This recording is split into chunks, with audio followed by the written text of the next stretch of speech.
It's 8:30. Good morning. I'm Ian Crouch with Hunter News. Police are investigating a ram raid at the Cahaiba post office overnight. Around 12:30 this morning, a maroon Holden Commodore is believed to have reversed through the front door of the post office in Glebe Street before 4 people got out and stole some property. Police arrived a short time later, but the Commodore and its passengers had already fled the scene. Anyone who witnessed the incident is urged to contact Crime Stoppers on 1800 333 000. The Hunters Westpac rescue helicopter has been called in to winch an injured firefighter to hospital after a large tree branch fell on him while he was working on the massive 695 bushfire at Putty. The incident happened at about 4 o'clock yesterday afternoon, with the National Parks and Wildlife firefighter knocked unconscious by the blow. The rescue chopper winched a doctor and paramedics down to the man, where he was treated before being winched out and flown to the John Hunter Hospital in a serious but stable condition. A man who owned up to using counterfeit cash around Port Stephens could escape a jail sentence. Terry Lee Johns walked into Raymond Terrace Police Station on Monday to confess to using fake $50 notes to buy alcohol, soft drink and T-shirts, as well as handing over 6 notes at the Maitland show. Despite pleading guilty in court, the 41-year-old could get a substantial sentencing discount because he disclosed the crime to authorities before they knew anything about it. An updated bushfire-prone land map has been released by Lake Macquarie Council. 1,500 properties have been added as at risk, while 14,000 properties are no longer considered bushfire-prone.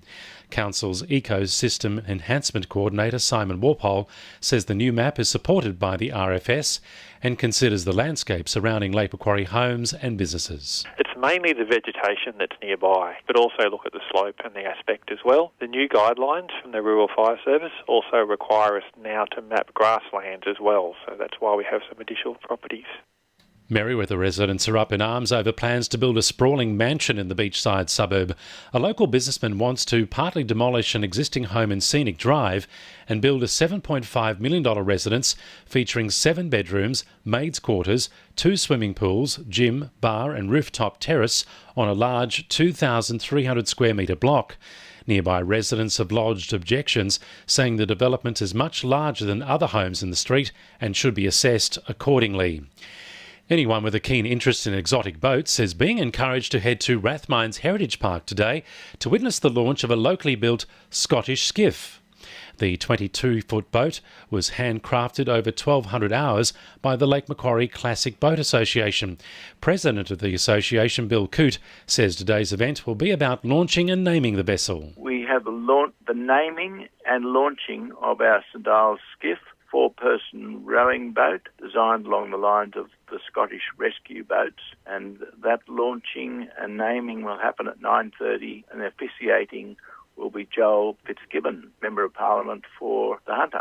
Sport for our sponsor, PRD Nationwide East Maitland. Knights coach Nathan Brown is looking for more consistency in this year's squad after chaotic roster changes over the past 2 years.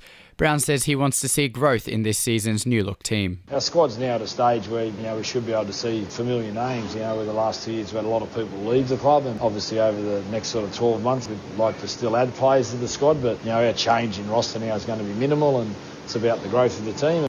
Action at the Surfest Merewether Classic was cancelled yesterday after battering conditions were deemed too dangerous for competition to continue.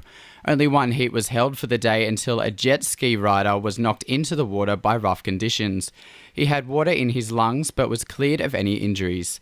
And Newcastle Jets players Hannah Brewster and Emily Van Egmond have been rewarded for their excellent W League campaigns, with selection into the 22-woman Asian Cup Matildas side. That's sport. I'm Tynan Salamone. And the winning numbers in Oz Lotto are 2, 29, 1, 35, 11, 15 and 5, and the supplementaries are 31 and 21.